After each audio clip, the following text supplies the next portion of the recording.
welcome back to Living Our Best Defective Life. I'm Scott, And I'm Shannon. and we're mildly irritated with each other right now. So Just a little bit. just just a little bit, and one of us wants to get some work done, and the other one doesn't. And the So funny thing is, it's opposite of what it normally is. that's not true.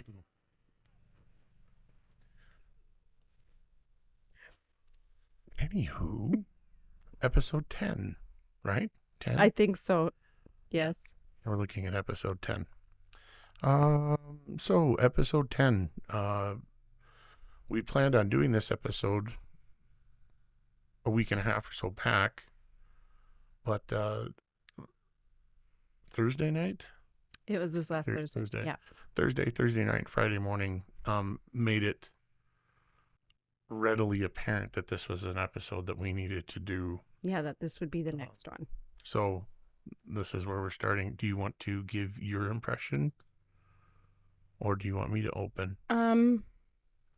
I guess I can. Why don't you start? Um, Tell your story. so you'll see the dogs behind us. That's what it means when we are doing raw video. So Thursday I came home from school. So to have raw video, we must have dogs in it. Dogs and cats, yes.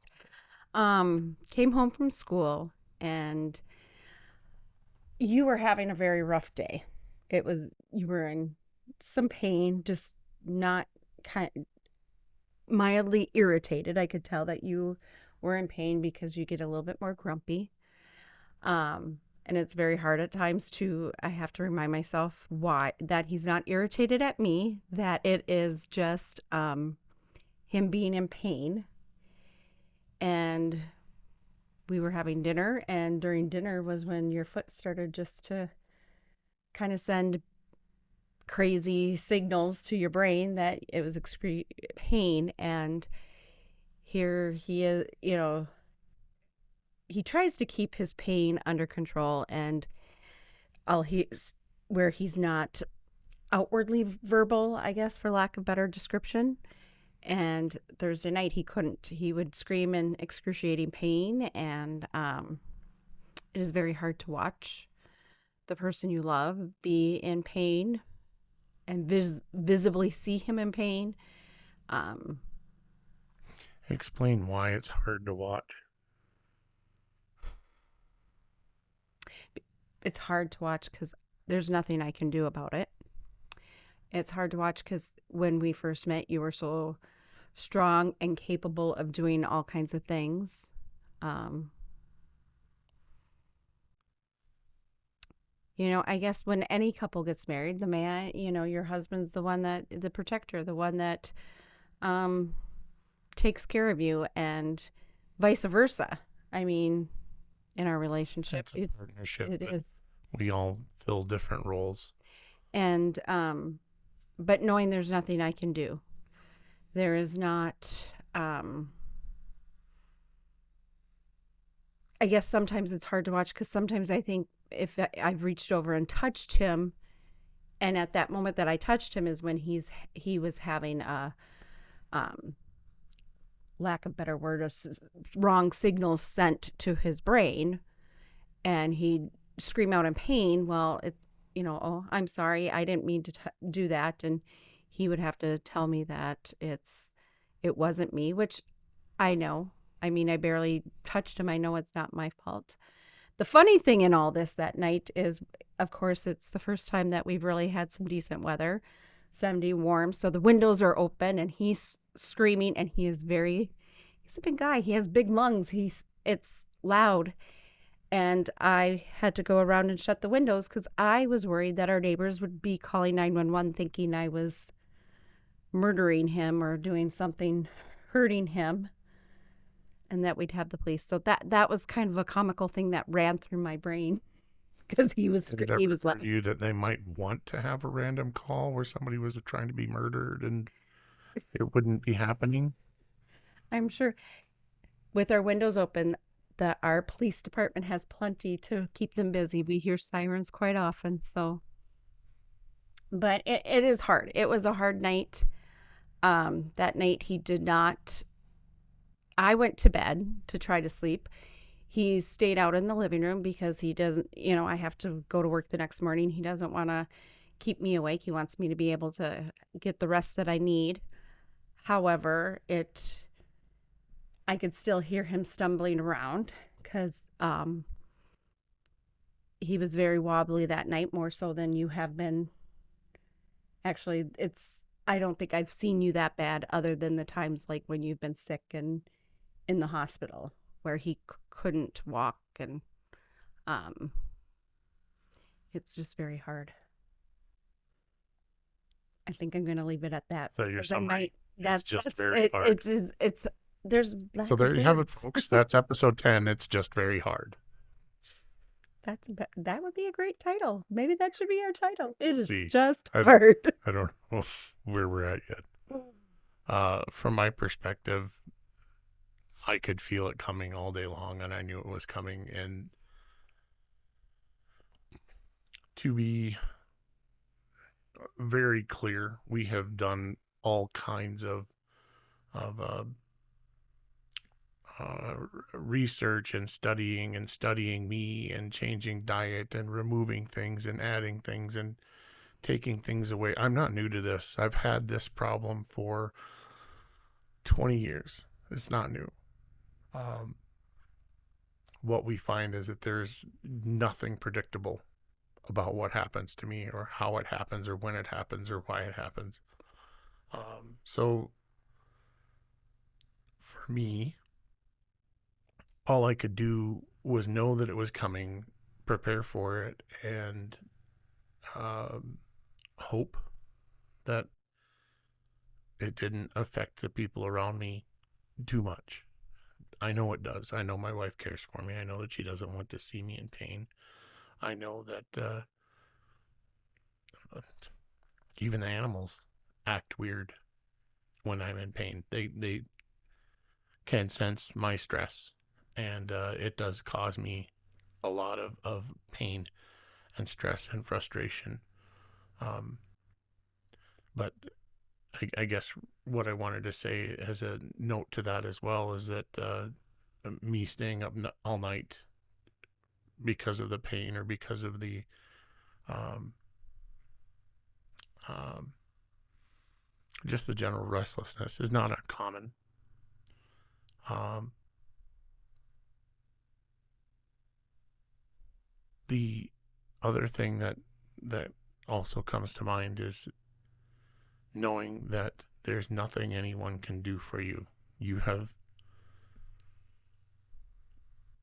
done everything that is available for you, and still this pain comes.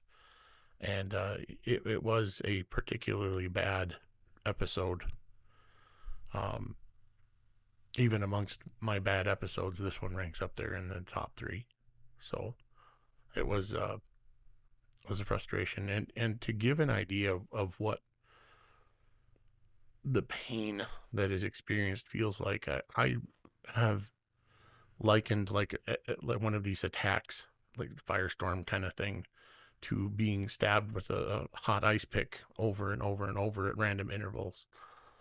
And sometimes you know it's going to be in the same place, and sometimes it's in random places. It doesn't, there's no rhyme or reason to it, for the most part. So, yeah, fun stuff. Um, And I guess I'm still, let's see, this is Saturday. I'm still exhausted. I don't know if you can tell from how I normally am. I don't know. and you describe it also, the nerves are misfiring and sending the wrong messages, because it seems weird to say somebody who has neuropathy and can't feel anybody touching him from almost the knee down, all of a sudden you're having these pains in your foot and they're Right. stabbing. It's And for the correct term, it would be ghost pains. My nerves don't extend beyond my knee area. And so what I'm feeling is the nerve that would typically extend to that area of my foot is not. And I was going to do a drawing. a drawing or a prop. Yeah. So I'll just do a quick description. A nerve is like a wire. It has a conductor in the middle, and it has a sheath, an insulator over it. My nerves, the sheaths, are not repaired. They don't heal. We don't know why. Um, the testing to ascertain what particular genetic marker I carry or don't carry was ridiculously expensive and not covered by insurance at the time.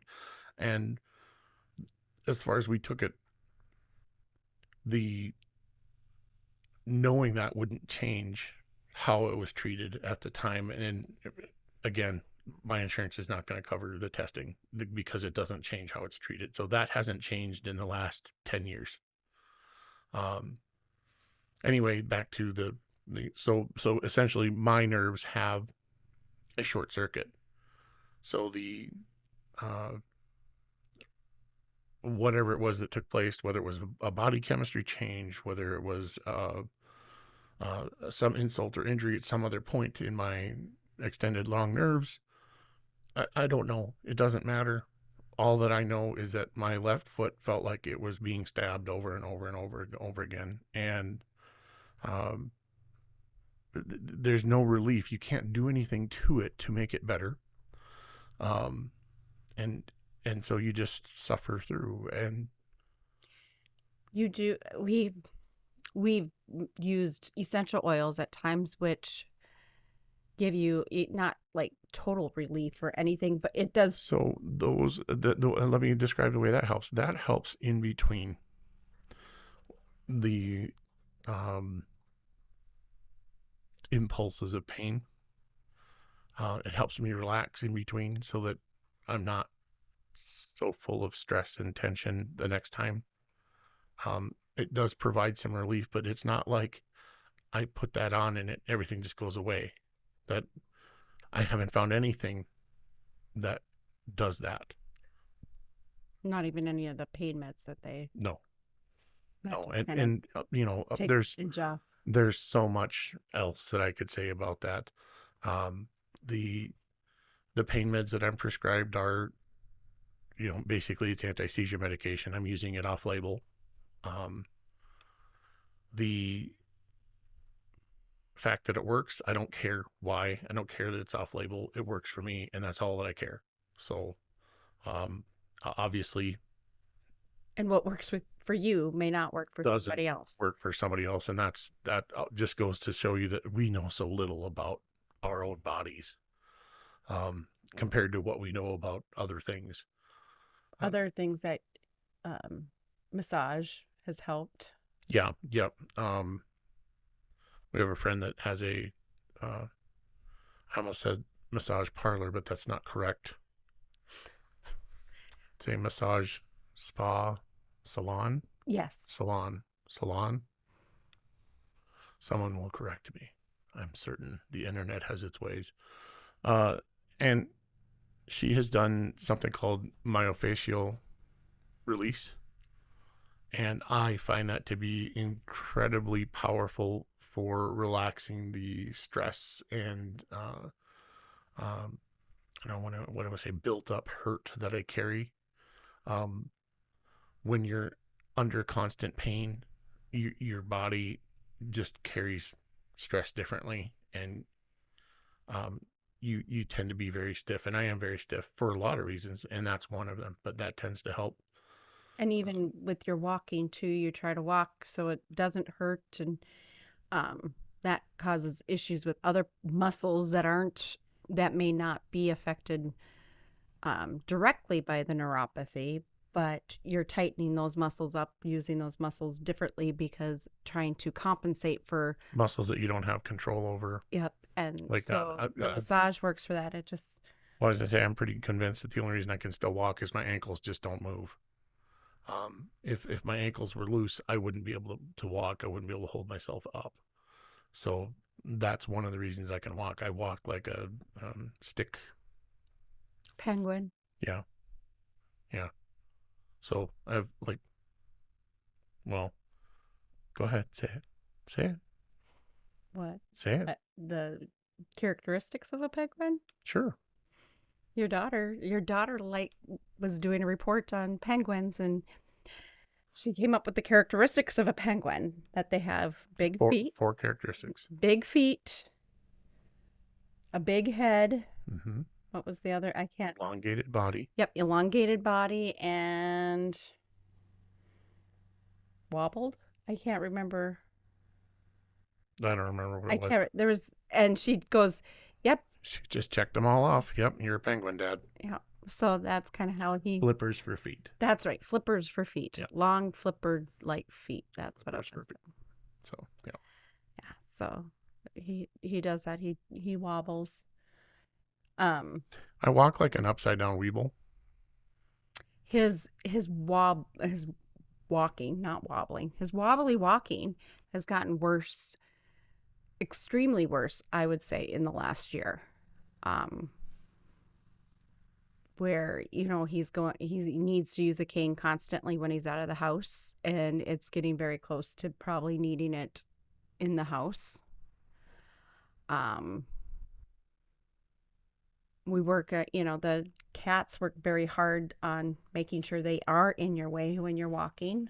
I'm convinced the cats have some sort of life insurance policy out on me. Yeah, something. Triple indemnity if Maybe. if I trip over a cat and die. Maybe I wonder if I could get that added. I'm sure you could. Just it's only money. Yeah. Anyway, so it's a daily struggle. You do have your good days I do have good days. and you have your bad days, and I do think that I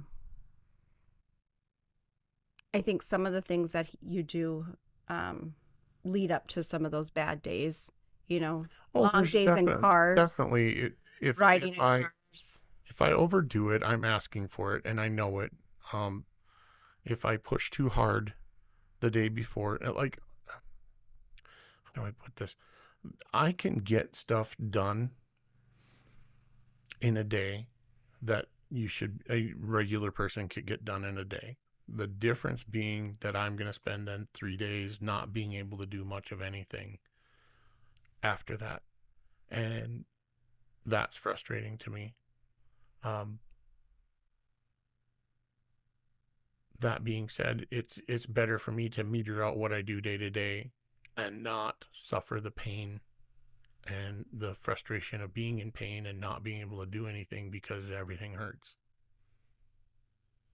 Does that make sense?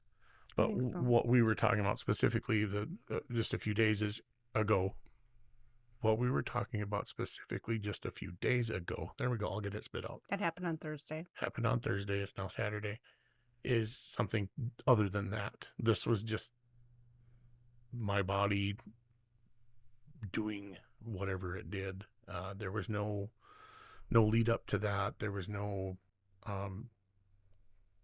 extra exertion or activity that brought it on. Mm-mm. It just was something that was happening. So, And it was hard for me then. I didn't sleep much on Thursday night either because I could hear him. Stop. You're going to get the dogs going. they're already wound up. So I could still I can't hear imagine him, why she had a hard time sleeping. even if I could tell he was trying to be quiet as much as he could, but I could still hear him. When I got up to go to work Friday morning, I thought, oh, good, it's quiet. He's sleeping. So I came out of the bedroom. I was trying to, I was going to get his coffee ready, have that for him.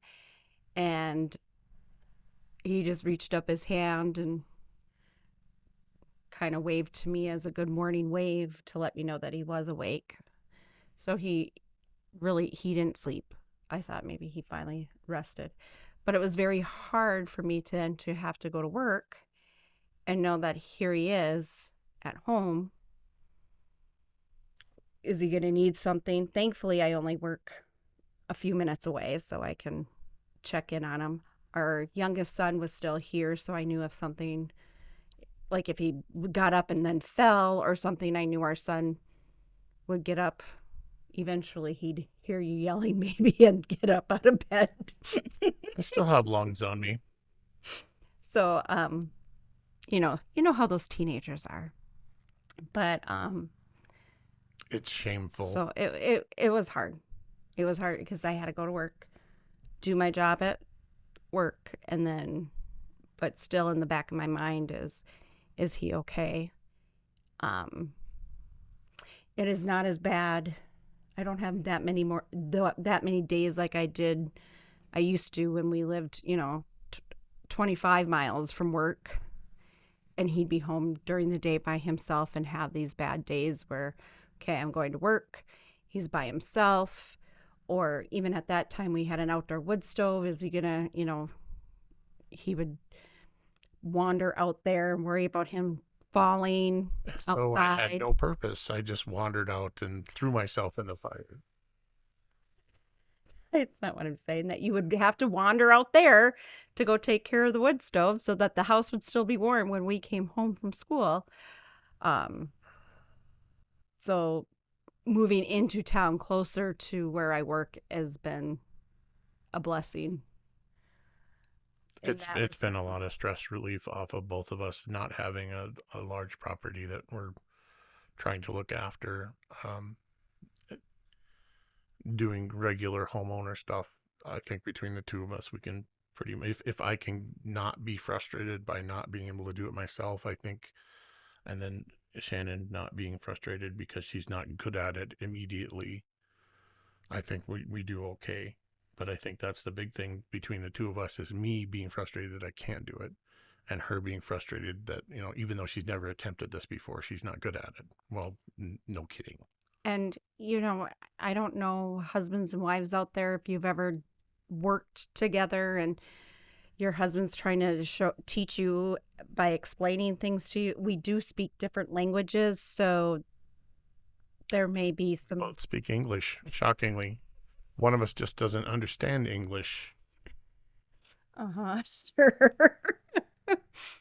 um Sometimes there's the frustration with that, with trying to um him explain trying to explain something to me in terms that maybe I don't necessarily understand fully, or using words I lived in a differently very than what I technical did. world, and so I learned a very technical language, and it just carries over. It's not meant to belittle or upset somebody, and That somebody's me. it just comes out. And I'm going to say this. If you ask me a question, I do my best to explain it, don't I? You do. And parts of it is my fault that I try to rush it to try to get things done sometimes. What? You in a rush? Never. I have lots of things to do. Not that many. Most of it involves sitting on the couch and harassing me on her phone. Hey, today I got to, We had we the had we grandbaby, had the so grandbaby, so that was I got to good. have Well, it I'm my thinking playtime. we've probably rambled on quite a bit, and probably this got a Hmm. little bit boring.